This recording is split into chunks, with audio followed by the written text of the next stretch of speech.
여기서 몰래 보는 것보단 구독을 누르고 편히 보시오. 좋아요, 알람, 댓글까지 해준다면 고맙겠소. 아직도 구독 안 누르다니 빨리 누르시오. 묵룡천마 제11막 명암의 잔양, 화산의 치욕, 그리고 묻혀진 진실.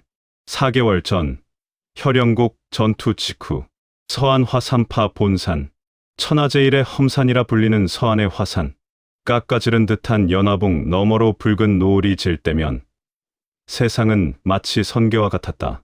도가의 청정한 기운이 감도는 이곳은 수백 년간 매화 검수들의 기합 소리와 맑은 풍경 소리만이 허락된 성역이었다. 허나 오늘 그 붉은 노을은 선계의 신비로움이 아닌 지옥의 혈애를 연상케 하며 산문을 무겁게 짓누르고 있었다. 화산파의 정문인 태화문 앞, 수백 년을 이어온 도문의 정적을 깨고 기괴한 마차름이 돌계단을 타고 기어 올라왔다. 혈영국에서 뒤도 보지 않고 10여일을 말을 달려 화산의 아래에서부터 닫힌 다리로 오르고 있는 운진이었다.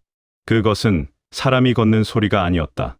닫힌 다리를 질질 끌며 피투성이가 된 손톱으로 바위를 긁어대며 기어오르는 짐승의 처절한 몸부림이었다. 태화문 입구에 제자들이 기겁하며 창을 겨누었다. 누구냐? 감히 본산의 정문을! 그러나 제자들의 호통은 멱살 잡힌 비명처럼 끊어졌다. 피와 먼지로 범벅이 된 산발한 머리카락 사이로 드러난 얼굴. 비록 극심한 공포에 질려 일그러지고 한쪽 눈은 핏발이 터져 있었으나 그것은 분명 화산파의 원로이자 장로인 운진의 얼굴이었다. 장로님! 숨은 제자들이 사색이 되어 달려들어 운진을 부축하려 했다. 하지만 운진은 제자들의 손을 뿌리치며 마치 악귀에게 쫓기는 사람처럼 울부짖었다. 장문인을 메어야 한다! 어서! 운진의 도포는 걸레짝처럼 찢겨 있었고 드러난 살가죽에는 검상이 아닌 무언가 거대한 압력에 눌려 내부에서부터 혈관이 터진 듯한 검붉은 멍자국이 전신을 뒤덮고 있었다. 그것은 인간의 무공이 남긴 흔적이 아니었다. 압도적인 마기에 의한 침식이었다. 화산파 대전, 자아궁. 안에서는 화산파 장문인 자아진이는 단전에서 끌어올린 자아진기로 마음을 다스리고 있었으나 갑작스럽게 들이닥친 비보의 수양이 깨지고 말았다. 대전의 문이 거칠게 열리고 제자들의 부축을 받은 운진이 바닥으로 굴러들어왔다. 장문인! 운진은 체면도 장로로서의 위엄도 잊은 채 자아진인의 발치로 기어가 머리를 쳐박았다. 바닥에 닿은 그의 이마에서 쿵 소리가 날 정도로 처절한 고도였다. 대전에 배석해 있던 다른 장로들이 경악하여 자리에서 벌떡 일어났다. 운진사제! 이게 무슨 꼴인가? 함께 간 청송사제와 아이들은? 청강검수들은 어찌하고 혼자 온 것인가? 한 장로의 질책에 운진이 고개를 들었다. 눈물과 콧물, 그리고 핏물이 뒤범벅된 그의 얼굴은 공포 그 자체였다. 그는 덜덜 떨리는 입술을 열어 믿을 수 없는 패배를 고했다. 없습니다. 아무도 없습니다. 뭐라? 다 죽었습니다. 뼈도 추리지 못했습니다. 청송사제는 한 줌의 핏물이 되어 허공에 사라졌습니다. 시신조차 수습할 수 없었습니다. 자아진인이 쥐고 있던 찻잔이 파삭 소리를 내며 가루가 되어 부서졌다. 뜨거운 찬물이 손을 적셨으나 그는 고통조차 느끼지 못했다. 진정하게. 도대체 상대가 누구였단 말인가? 그 낭인놈. 흥낭이라는 자가 그토록 강했단 말인가? 우리 화산의 정예인 천강검진이 일개낭인에게 무너졌단 말인가? 자아진인의 물음에 운진이 미친 듯이 고개를 저었다. 그의 동공이 지진이라도 난 듯 격렬하게 흔들렸다. 그의 시선은 자아진인을 보고 있었으나 그 너머의 허공에 떠 있는 붉은 안개를 보는 듯했다. 아닙니다. 놈이 아닙니다. 흥랑 그놈을 잡으려던 찰나 붉은 안개가 안개가 갈라지더니 그자가 나왔습니다. 운진의 입술이 파르르 떨렸다. 입 밖으로 내뱉는 것조차 금기시된 이름, 무림의 역사책 속에서나 보았던, 혹은 늙은 협객들의 악몽 속에서나 존재하던 재앙의 이름을 토해냈다. 흑혈마존. 대전 안에 찬물을 끼얹은 듯한 정적이 흘렀다. 장로들의 얼굴에서 핏기가 싹 가셨다. 흑혈마존. 수십 년 전 마교의 내전으로 사라졌다고 알려진 전대일 고수. 그가 살아있다니. 헛소리! 그자는 이미 죽어 흙이 된 지 오래네. 자네가 공포에 질려 헛것을 본 게야. 한 장로가 믿을 수 없다는 듯 소리쳤으나 운지는 바닥을 치며 절규했다. 아닙니다. 제가 똑똑히 보았습니다. 그 압도적인 마의. 손짓 한 번에 청강검진이 종이장처럼 찢겨나갔습니다. 청동사제는 비명도 못 지르고 터져 죽었습니다. 그건 인간의 무공이 아니었습니다. 그자가 말했습니다. 다시 잠을 깨우러 온다면 화산을 지워버리겠다고. 장문인, 우리는 건드려선 안 될 것을 건드렸습니다. 자진이는 눈을 감았다. 운진의 저 처참한 몰골과 영혼까지 파먹힌 듯한 공포는 연기가 아니었다. 화산의 정예인, 천강검수들과 장로 청송이 몰살당했다. 그것도 단 한 명의 적에게. 이것이 사실이라면 강호의 판도가 뒤집힐 대사건이었다. 마교의 전설이 부활했다는 신호탄이었다. 이 사실을 무림맹에 알려야 한다. 즉시 파발을 띄워라. 이것은 화산만의 문제가 아니다. 자진인의 목소리가 무겁게 가라앉았다. 대전의 촛불이 이유 없이 일렁였다. 어둠 속에 앉아있는 장로들 중 누군가의 눈빛이 이질적으로 번뜩였으나 혼란스러운 상황 속에서 그 미세한 기척을 눈치챈 이는 아무도 없었다. 며칠 후 하남 무림맹 재무당주 집무실. 화려한 자개장과 비단으로 치장된 집무실 안. 짙은 향냄새가 피어오르고 있었다. 무림맹의 재정을 총괄하며 막후의 실력자로 군림하고 있는 재무당주 조천익은 화산파에서 보낸 1급 기밀 서신을 손에 든 채 묘한 표정으로 훑어보고 있었다. 그의 맞은편에는 그림자처럼 서 있는 신복이 조천익의 눈치를 살폈다. 당주님, 화산의 전서구입니다. 화산이 입은 피해가 막대하다 들었습니다. 조천익은 코웃음을 쳤다. 화산의 늙은이들이 단단히 미친 모양이구나. 흑혈마존이라니. 조천익은 서신을 탁자 위에 던졌다.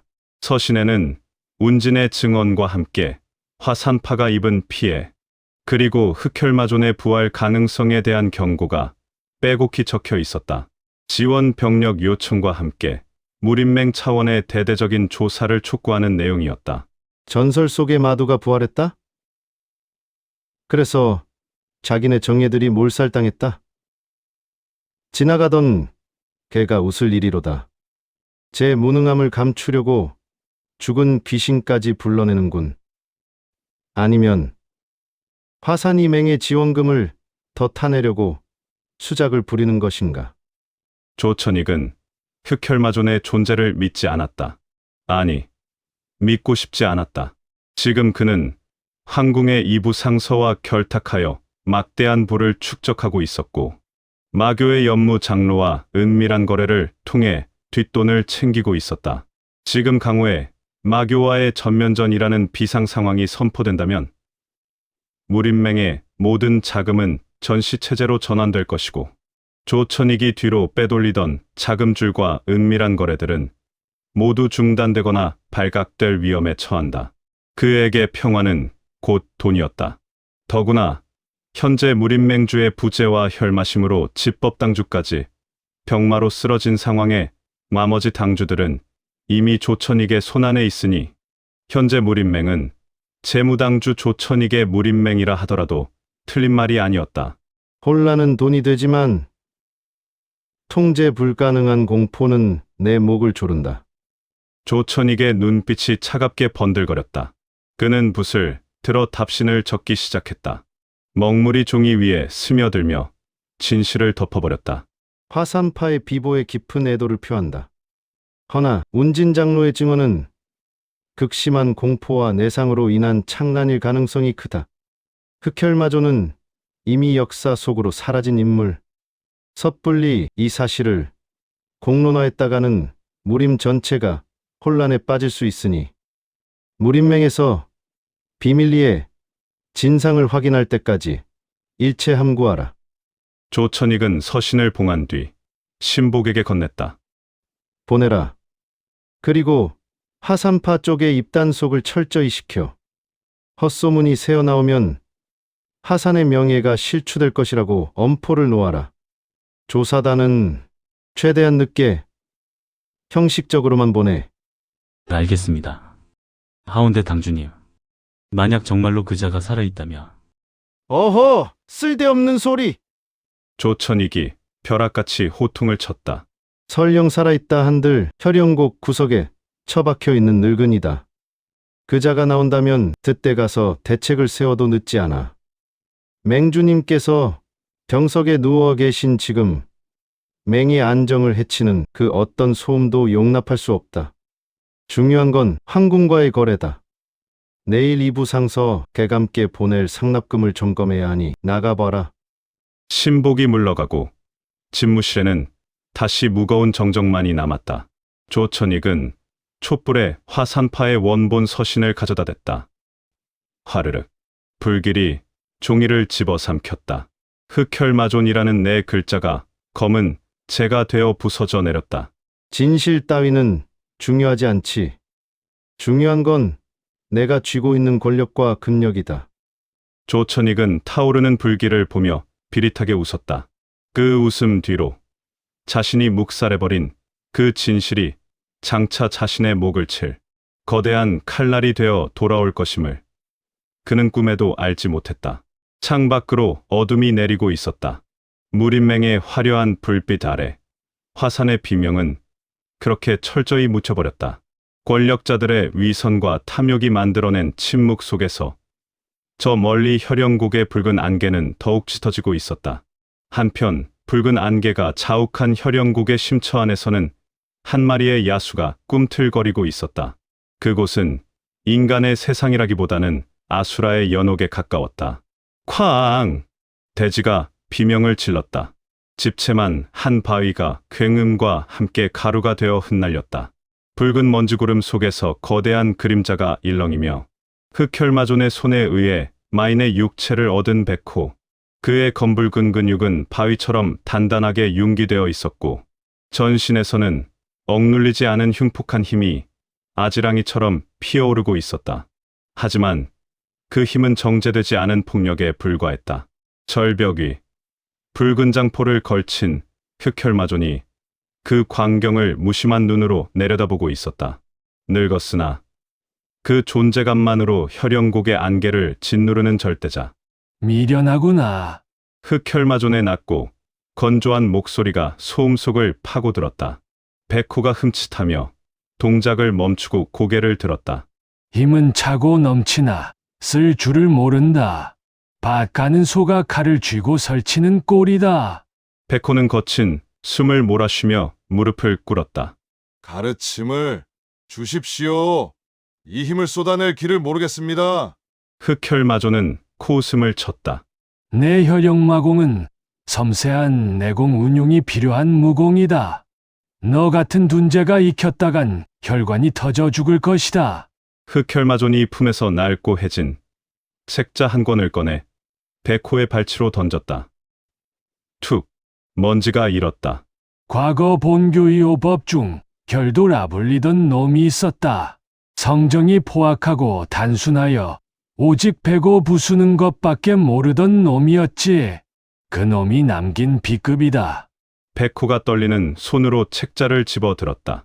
표지에는 핏빛으로 혈영광도라 적혀 있었다.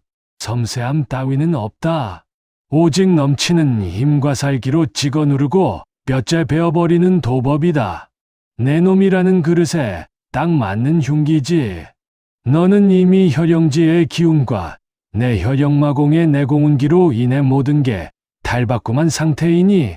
그리고 흑혈마존은 턱짓으로 바위 뒤편을 가리켰다. 그곳에는 붉은 천에 칭칭 감긴 길이가 5척에 달하는 거대한 도가 꽂혀 있었다. 가져가라. 혀영국 깊은 곳에 흑철을 녹여 만든 적혈도다. 주인의 피를 머금어야 날이 서는 요물이지. 내 놈의 그 넘쳐 흐르는 기운을 받아내기에 부족함이 없을 것이야. 혈영광도는 내 놈이 익히는데 어렵지는 않을 것이야. 백호가 다가가 붉은 천을 풀었다. 검붉은 빛을 띠는 육중한 도신.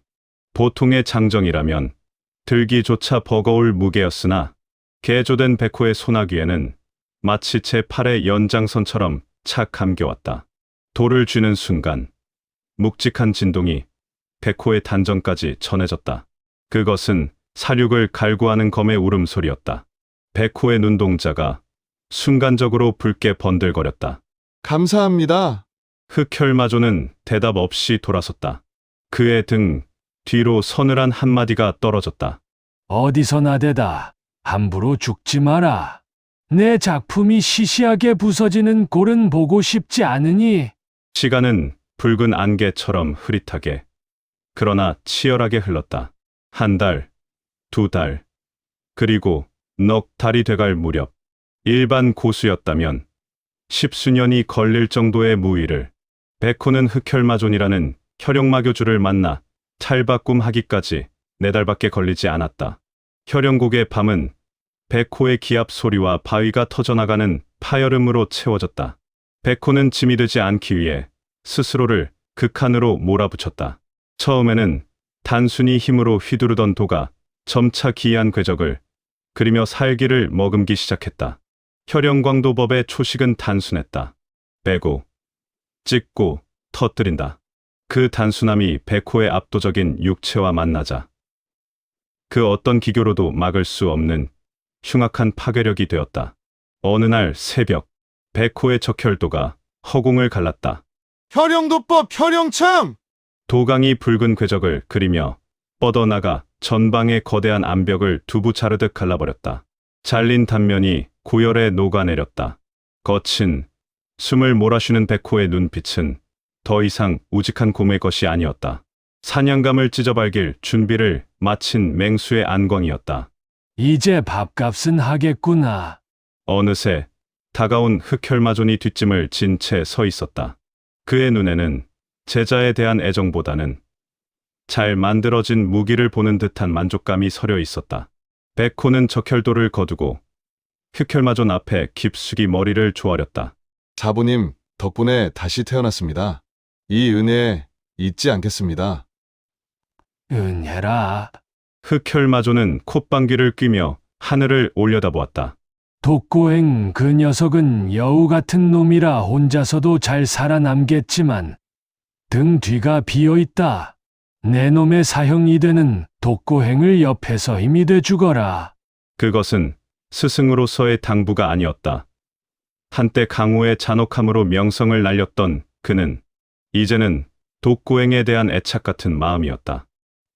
가라. 더 이상 이곳에 있어봤자 배울 것은 없다. 나는 이제 좀 쉬어야겠어. 늦음하게 제자를 갑자기 두 놈이나 들여서 피곤하구나. 흑혈마조는 획 등을 돌리며 축객령을 내렸다. 백호는 적혈도를 등에 메고 일어섰다. 그의 거대한 등 뒤로 혈영국의 붉은 안개가 소용돌이쳤다. 더 이상 망설임은 없었다. 우직했던 곰은 죽었다. 그리고 그 시체 위에서 피를 탐하는 붉은 호랑이가 눈을 떴다. 백호가 떠난 뒤 텅 빈 계곡에 흑혈마존의 혼잣말이 낮게 깔렸다. 허전하군. 나도 늙은 것인가. 여튼 늑대들이 강호에서 잘 살아남을 수 있을련지 걱정이긴 하나. 살아남지 못하면 그것 또한 녀석들의 운명이겠지. 한편 화산파에선 혈영국 사건 이후로 무림맹의 보고만 기다리다. 벌써 넉 달이 지나버린 지금 장문인과 운진 그리고 현암은 화산의 주봉인 나간봉 뒤편 태화 금지의 태화동 앞에서 긴장하고 있었다. 천년 도문의 성지라 불리는 화산파 내에서도 오직 장문인만이 발을 들일 수 있는 성역이었다. 깎아지른 절벽 아래 아가리를 벌린 태화동의 입구는 거대한 바위문으로 굳게 닫혀 있었고 그 앞에는 수백 년 묵은 고목들만이 비틀린 채 침묵을 지키고 있었다. 스산한 바람이 불어와 바닥에 떨어진 마른 잎을 쓸고 지나갔다. 그 황량한 풍경 속에 세 사람의 그림자가 무겁게 드리워져 있었다. 화산파, 장문인 자아진인, 그리고 혈영곡의 참변에서 살아남아 뼈가 부러지는 고통을 이겨내고 다시 일어선 장로 운진. 그 뒤편 어둠 속에 마치 바위처럼 미동도 없이 서 있는 장로 현암. 운진의 안색은 창백했으나 눈빛만은 형형하게 빛나고 있었다. 4달 전 다친 다리로 짐승처럼 기어 들어왔던 그는 뼈를 깎는 재활 끝에 다시 2 다리로 섰다. 하지만 육체의 상처보다 깊은 것은 영혼에 새겨진 치욕이었다. 운진이 거친 숨을 삼키며 닫힌 돌문 앞에서 무릎을 꿇었다. 바닥의 냉기가 무릎을 파고들었으나 그는 아랑곳하지 않았다. 태상장로님, 불초 제자 운진, 죽음을 무릅쓰고 고하나이다. 그의 목소리는 절벽을 때리고 메아리쳐 돌아왔으나 동굴 안에서는 아무런 대답이 없었다. 태화검존, 현 장문인의 사수기자, 15년 전 폐관에 들어간 뒤 생사조차 묘연했던 화산에 살아있는 신화. 운진은 바닥에 머리를 찌으며 피를 토하듯 말을 이었다. 혈영곡의 그 붉은 안개 속에서 화산의 검을 비웃는 흑혈마존이 나타나 청송과 화산의 제자들이 떠도 추리지 못하고 산화했습니다. 그리고 그 흑혈마존의 제자라는 놈은 우리 문파의 무공을 썼습니다. 매화검법의 묘리를 장법으로 펼치며 화산의 검진을 조롱했습니다. 무림맹은 침묵하고 강호는 화산을 비웃고 있습니다. 이 원한을 어찌 씻어야 합니까? 자아진인 역시 침통한 표정으로 고개를 숙였다. 장문인인 자신조차 무림맹 재무당주 조천익이 던진 화산의 무공을 쓰는 자에 대한 의혹을 완전히 씻어낼 수 없었다. 장로 현암은 그 뒤에서 말없이 이 광경을 지켜보고 있었다. 마교의 첩자로서 화산의 분열을 조장해야 마땅했으나 지금 그의 눈에는 기이한 두려움과 경외감이 서려 있었다. 그는 알고 있었다. 동굴 안에 있는 태상장로라는 자. 그 사람은 얄팍한 선동으로 움직일 수 있는 존재가 아니었다. 그때였다. 대기가 진동하며 바람이 멈추고 주변의 고목들이 부르르 떨기 시작했다. 거대한 바위문이 열리는 소리는 나지 않았다. 대신 바위문 표면에서부터 돌가루가 안개처럼 피어오르기 시작했다. 거대한 바위가 부서지는 것이 아니라 미세한 입자로 분해되어 허공으로 흩어지고 있었다. 지독하게 고요하고 서늘할 정도로 맑은 거미가 바위의 결속을 끊어버린 것이다. 운진과 자아진이는 숨을 쉴 수 없었다. 등 뒤에 서 있던 현암조차 본능적으로 뒷걸음질 쳤다. 수십 년을 강호에서 굴렀지만 이런 종류의 기운은 처음이었다. 그것은 인간의 기운이라기보다는 천년 묵은 검 자체가 호흡하는 듯한 느낌이었다. 동굴 안쪽 칠흑 같은 어둠 속에서 낮고 건조한 목소리가 흘러나왔다. 시끄럽구나. 단 한마디. 그러나 그 울림 속에 담긴 내공은 고막이 아닌 심장을 직접 타격했다. 화산의 검이 부러졌다고 징징거리러 온 것이냐? 자아진인이 황급히 엎드렸다. 사숙조님, 문파에 존망이 걸린 일입니다. 흑혈마존이라 불리는 전대마두가 다시 나타났고 그 휘하에 화산의 무공을 훔친 자가 훔쳤다. 어둠 속에서 비웃음 섞인 반문이 돌아왔다. 안개처럼 흩어진 돌가루 사이로 푸르스름한 안광이 번뜩였다. 발소리도 없이 그림자 하나가 밖으로 걸어 나왔다. 낡아빠진 도복을 걸친 백발의 노인. 수염은 제멋대로 자라 가슴을 덮었고 손톱은 짐승처럼 길게 자라 있었다. 하지만 그의 전신을 감싸고 있는 것은 눈이 시릴 정도로 선명한 자줏빛 아지랑이었다. 태화검존. 그는 닫힌 동굴 안석벽에서 오직 선대 장문인들과 조사들이 남긴 수만 가지의 검로를 보고 허공에 그리고 또 그렸다. 검이 흐르고 흘러 마침내 형체를 잃고 형체를 잃은 검이 다시 노을이 되어 돌아오는 경지. 그는 검을 통해 역으로 자아신공의 본질인 자연에 도달한 괴물이었다. 태화검존의 눈이 운진을 향했다. 그의 시선이 닿자 운진은 전신이 발가벗겨진 듯한 공포를 느꼈다. 내 놈을 다치게 한 자가 화산의 무공을 사용하고 있더냐? 그렇습니다. 분명 매화검법 같으나 장법으로, 더군다나 그 안에 담긴 기운은 장군님께서 펼치시는 자아강기와 흡사했습니다. 태화검존은 잠시 눈을 감았다. 그의 뇌리에 수십 년 전 강호를 피바다로 만들었던 흑혈마존의 공포스러운 마공이 스쳐 지나갔다. 그리고 그 기억 위에 자아신공을 쓰는 정체불명의 인물이 겹쳐졌다. 태화검존이 눈을 떴다. 그의 눈동자 깊은 곳에서 기이한 광채가 일렁였다.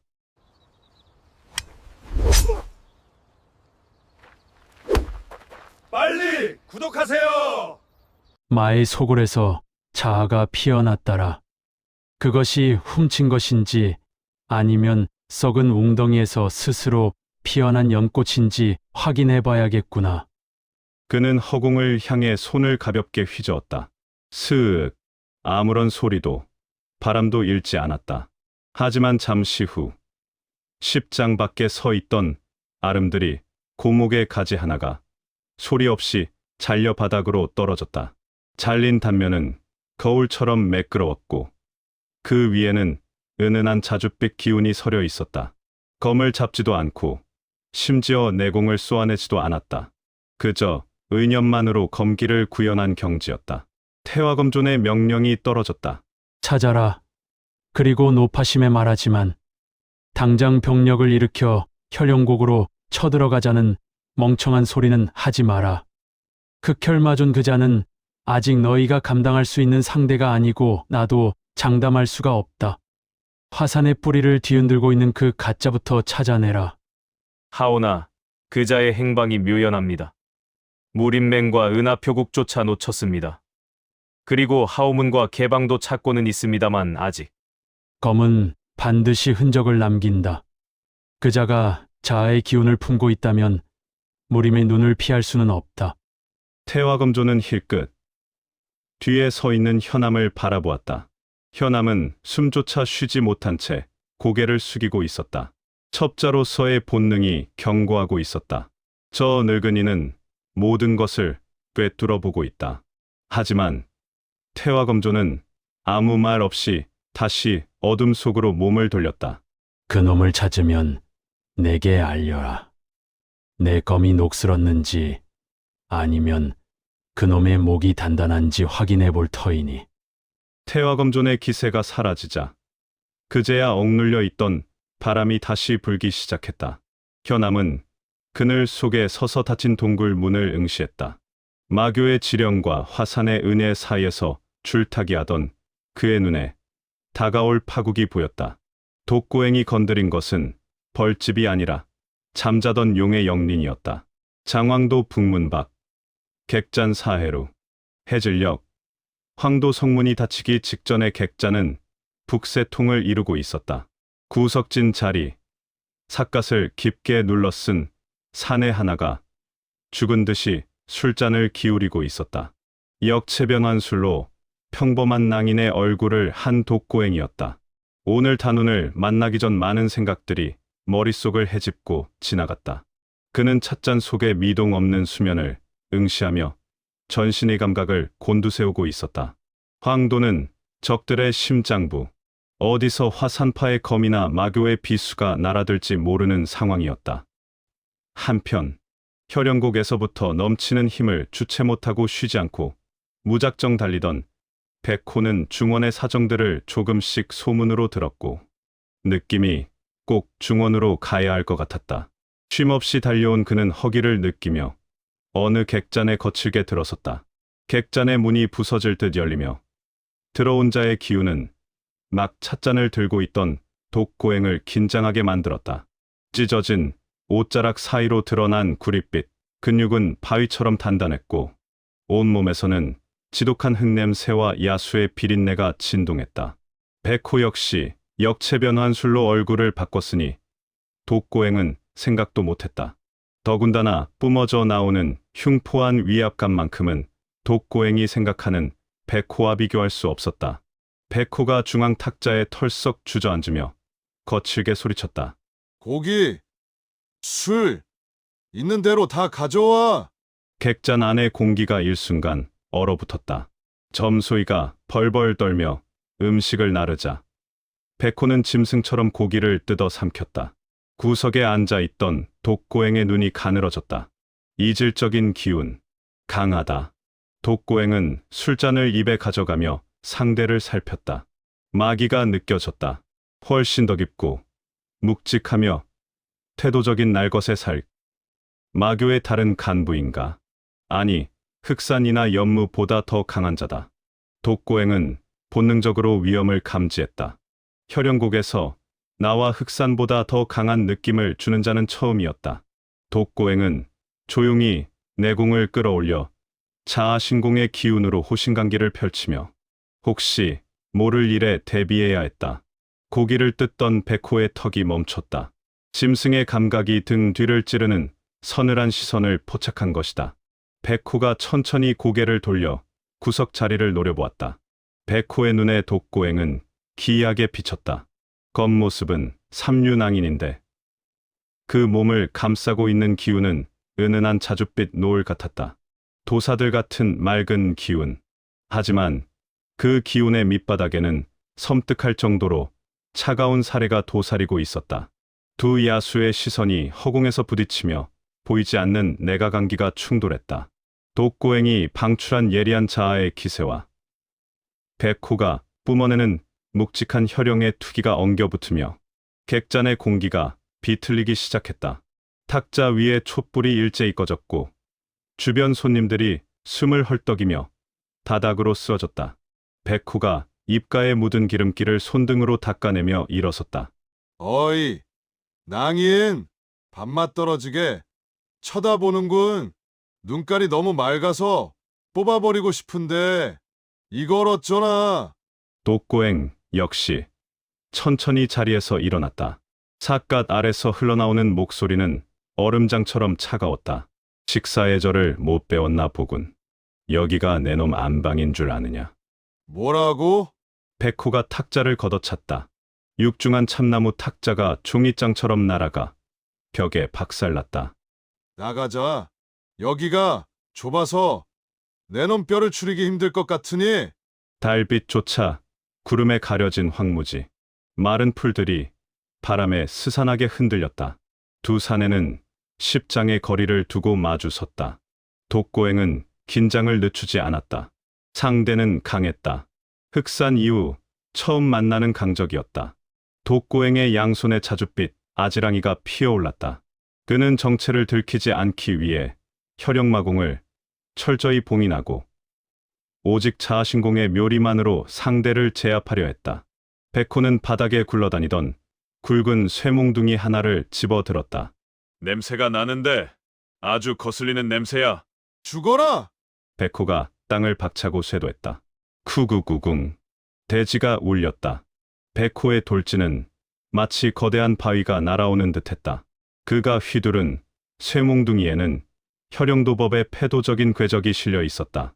독고행은 정면 승부를 피했다. 하동아동. 노을이 움직이면 나 또한 움직인다. 독고행의 신형이 유령처럼 흐릿해지며 백호의 공격을 종이 한 장 차이로 흘려냈다. 쾅! 쇠몽둥이가 땅을 내리치자 바닥이 폭발하며 흙기둥이 치솟았다. 단순한 완력이 아니었다. 공간을 찢어버릴 듯한 파괴력. 독고행은 식은땀이 흘렀다. 스치기만 해도 중상이었다. 이리저리 잘도 피하는군, 쥐새끼처럼. 백호가 포효하며 연달아 공격을 퍼부었다. 횡배기, 내려치기, 투박해 보이지만 빈틈이 없는 연한 공격이었다. 독고행은 혀를 찼다. 정파의 무공만으로는 저 무식한 힘을 받아내기 버거웠다. 독고행이 반격에 나섰다. 자아신공의 이화전목 묘리를 이용해 백호의 힘을 역이용. 그의 품으로 파고들었다. 퍽. 독고행의 장바닥이 백호의 옆구리를 강타했다. 바위도 깰 위력이었으나 백호는 신음 한 번 흘리지 않고 근육을 수축시켜 충격을 튕겨냈다. 금강불괴에 가까운 육체였다. 백호가 반탄력을 이용해 몸을 회전시키며 주먹을 휘둘렀다. 독고행은 황급히 뒤로 물러났으나 옷자락 끝이 찢겨나갔다. 치열한 공방에 수십합을 주고받았다. 독고행은 초조해졌고 시간이 지날수록 상대의 기세는 맹렬해지고 자신은 위장된 무공의 한계에 부딪히고 있었다. 그때였다. 백호의 눈빛이 변했다. 쇠몽둥이를 휘두르던 그의 손길에 미세한 망설임이 스쳤다. 상대의 움직임, 자줏빛 기운에 가려져 있지만 저 회피하는 보법과 파고드는 각도, 지독하게 익숙했다. 흑살대 시절 수없이 봐왔던 그놈의 습관. 설마? 백호는 확인하고 싶었다. 저놈이 정말 그 늑대인지 아니면 그저 우연히 비슷한 놈인지. 백호는 일부러 큰 틈을 보이며 도발했다. 이봐! 그 계집애 같은 보법 어디서 배운 게냐? 마치 그림자 속에 숨는 쥐새끼 같구먼. 독고행은 그 도발에 넘어가지 않았다.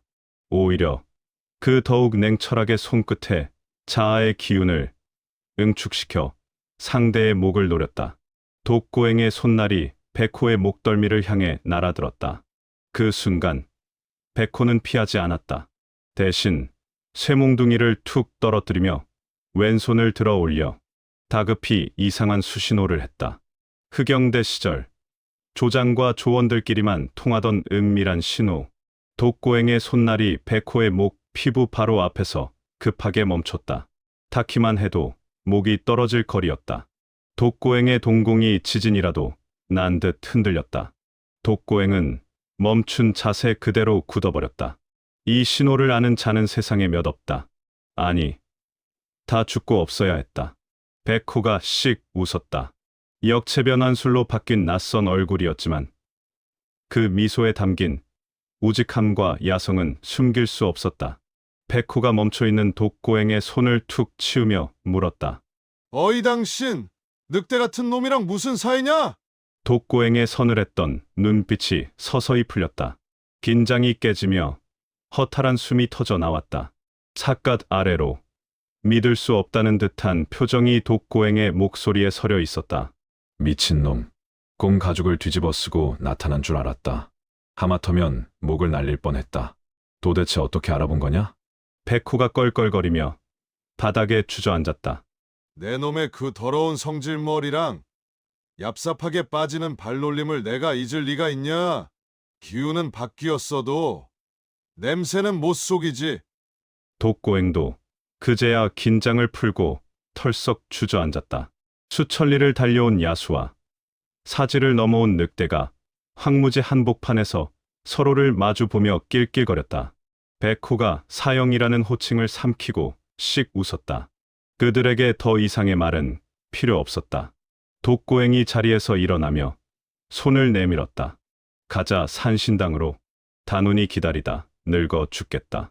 그 새님도 살아있냐? 아주 질긴 놈들일세. 백호가 독고행의 손을 잡고 일어섰다. 어둠이 짙게 깔린 황무지 위로 두 개의 그림자가 나란히 걸어갔다. 이제 흩어졌던 이빨들이 하나로 모이고 있었다. 자시, 황도 북문박심리, 인적이 끊긴 숲속에 버려진 산신당이 흉물처럼 서 있었다. 단우는 약속 시간보다 일찍 도착해 불상 뒤편 어둠 속에 몸을 숨겼다. 황궁과 무림맹이라는 뱀 구덩이에서 1년을 버틴 그는 병적으로 치밀했다. 아무도 믿지 않는다. 심지어 동료라 할지라도 눈으로 확인하기 전까진 절대 틈을 보이지 않는다. 단우는 호흡을 멈추고 허리춤에 검자루를 꽉 쥐었다. 만약 약속된 차가 아닌 다른 이가 들어온다면 즉시 베어버릴 살기를 품고 있었다. 끼익. 낡은 문이 열리며 2명의 사내가 들어섰다.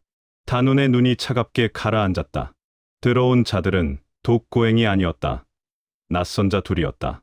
한 명은 산적처럼 험상궂은 거구였고 다른 한 명은 평범한 낭인 행색의 사내였다. 얼굴 생김새도 풍기는 기운도 전혀 모르는 타인이었다. 특히 저 거구의 사내, 풍기는 살기가 달랐다. 거구의 사내는 패도적인 기운이 보통 고수가 아니었다. 단우는 순간 그들을 적이라 판단했다. 정보가 샜거나 독고행이 당하고 다른 자가 왔을 가능성이라는 생각이 미치자 단운이 검을 뽑아 기습하려는 찰나 거구의 사내가 코를 킁킁거리더니 입을 열었다. 안에 쥐새끼가 있군. 숨소리는 죽였는데 황궁 비단 냄새는 못 지웠어. 단운의 손이 멈칫했다. 낯선 얼굴에서 나오는 목소리와 말투, 영락없는 백호였다. 하지만 단운은 움직이지 않았다. 그때 옆에 서 있던 낭인 차림의 사내가 단운이 숨어 있는 쪽을 정확히 응시했다. 그는 무기를 꺼내는 대신 오른손 검지와 중지를 펴 심장 위를 2번 두드리고 허공을 가로질렀다. 흑경대암구 훈련소 시절 그들만 아는 살아서 복귀했다는 수신호였다. 단우는 검자루에서 손을 떼지 않은 채 불상 뒤에서 천천히 걸어 나왔다. 독고행이냐? 단운의 건조한 물음에 낭인이 삿갓을 벗었다. 얼굴은 여전히 모르는 사람의 것이었으나 그 심연 같은 눈빛만은 독고행이었다. 그래, 얼굴을 좀 바꿨다. 제주도 좋군. 단운의 시선이 옆에 선 거구에게로 향했다. 그런데 옆에 있는 저자는 설마 백호? 못 알아볼 뻔했군. 1년 4개월 만인가. 백호가 자신의 뻣뻣한 얼굴을 문질렀다. 셋은 무너진 화로 주위에 모여 섰다. 1년하고도 4개월. 지옥 같은 훈련소에서 나와 각자의 사지로 흩어졌던 늑대들이 다시 모였다. 감격스러운 포옹이나 질척한 안부 인사는 없었다. 하지만 서로를 바라보는 눈빛에는 말로 다 할 수 없는 세월의 무게가 실려 있었다. 살아남았다. 그 지옥들을 뚫고 기어이 살아서 다시 만났다. 그 사실 하나만으로도 산신당의 공기는 뜨겁게 달아올랐다. 독고행이 품에서 피 묻은 두루마리를 꺼내 단운에게 던졌다. 10일 전 황도 하우문 분타를 박살내고 챙겨온 전리품이었다. 단운이 장부를 받아 펼쳤다. 달빛 아래 드러난 내용에 단운의 눈동자가 가늘게 떨렸다. 조천익과 이부상서가 황궁 물자를 빼돌린 내역, 그리고 그 돈이 세탁된 경로까지. 놈들의 목줄이다. 독고행의 목소리는 건조했다. 그걸로 내부에서 조천익을 고립시키고 이부상서를 압박해라. 단우는 장부를 말아 품 깊숙이 넣으며 생각했다. 이 장부라면 조천익을 무너뜨리는 것은 물론 황궁 내에서 앞으로의 입지를 다지는 데도 결정적인 역할을 할 수가 있다. 이걸로 황궁의 늙은이들을 내 발 아래 둘 수 있겠어. 독고행이 산신당 밖 멀리 보이는 황도의 불빛을 가리켰다. 역할을 나눈다. 나와 백호는 도망친 흑산과 그 배우인 연무를 쫓는다. 놈들이 합류하기 전에 처리한다. 독고행이 단운을 직시했다. 단운, 너는 황궁으로 돌아가 조천익과 이부상서를 맡아라. 단운은 옴매무새를 다듬으며 고개를 끄덕였다. 사냥이 끝나면 다시 보자. 세 사람은 짧은 눈인사를 끝으로 헤어졌다. 독고행과 백호는 흑산의 흔적을 쫓아 어둠 속으로 사라졌고 단우는 장부를 품에 안고 황궁 쪽으로 발길을 돌렸다. 바람이 불어와 낡은 산신당의 문을 덜컹거리게 했다. 각자의 사냥감을 향해 늑대들이 다시 움직이기 시작했다. 다음 화도 많이 기대해 주세요. 게시판 스토리보드 참조하시면 좋아요.